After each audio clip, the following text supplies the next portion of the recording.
right, thank you very much. So I'm from ZEISS Corporate Research and Technology, and like Tobias said, wanted to give you a little insight in how we use Zephyr and what we think is really great about it. First, a couple things about us and the company, in case you don't know it yet. We do a lot of stuff that's related to optics, from consumer markets, glasses and camera lenses, medical technology, research microscopes, and technology for semiconductor manufacturing, and a lot other stuff.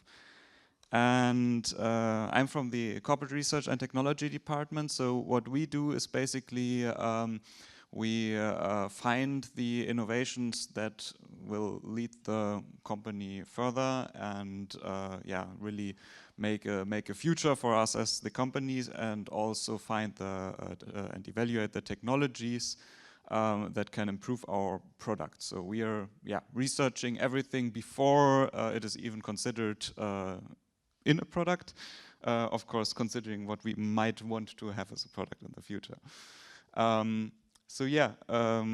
In general at ZEISS we invest 15% of our revenue in research again, which means that we as the research and development department also have I think 200 employees plus a lot of students for master thesis and also PhDs, stuff like that. That is what we do there. And I want to give you a little example here, which is a project we did last year, where we basically, it was my way of entering the world of Zephyr, basically, as someone who hasn't used it before. I did that in this project, where we basically had a new prototype, which included, we had completely new hardware, we had to write completely new software. We also had an app for the first time for that department, and we had a goal of getting it ready in 4 months, which was quite ambitious. And what came to that is that the hardware was still in development, and we had to basically develop the firmware without the hardware, and the app needed the firmware to communicate with it. So the question for us was, how could we speed that up in this project?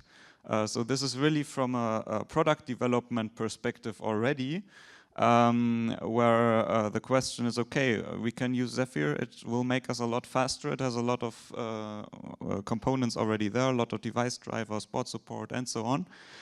But also, we knew that it has a really steep learning curve. And the question is that worth it as someone who hasn't worked with it before? Are we really faster? Huge code base, you have many new concepts there. Many concepts are really opinionated. You have to learn and understand them to use them correctly.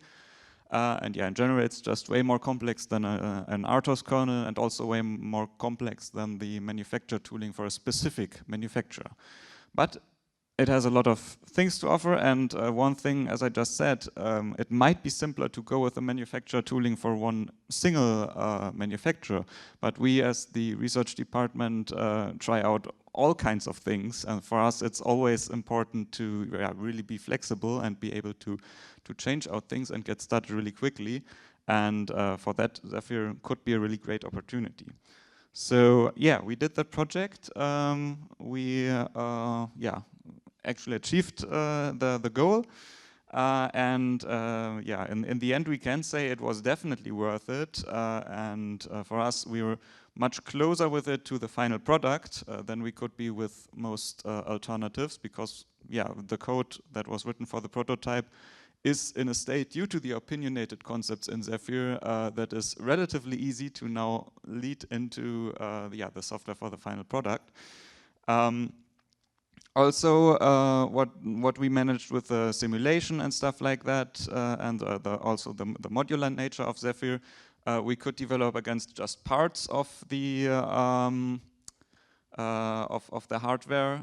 We could also, for example, with a native simulation, use just the firmware itself without any hardware to develop the app against, just using a normal computer as the Bluetooth, as the device basically. So yeah, also a huge point for us, it is open source. That means if we have components or if we have to write components that don't have anything to do with the knowledge we actually care about as a company, but we just have to do it because it is needed for the product. But yeah, for example, the device drivers for some component we use, then why not share that? Why not make that reusable by everyone else? Yeah, that also turned out to be a great thing to have internally, because also due to the modular nature, we were able to then reuse components from that project in another project already.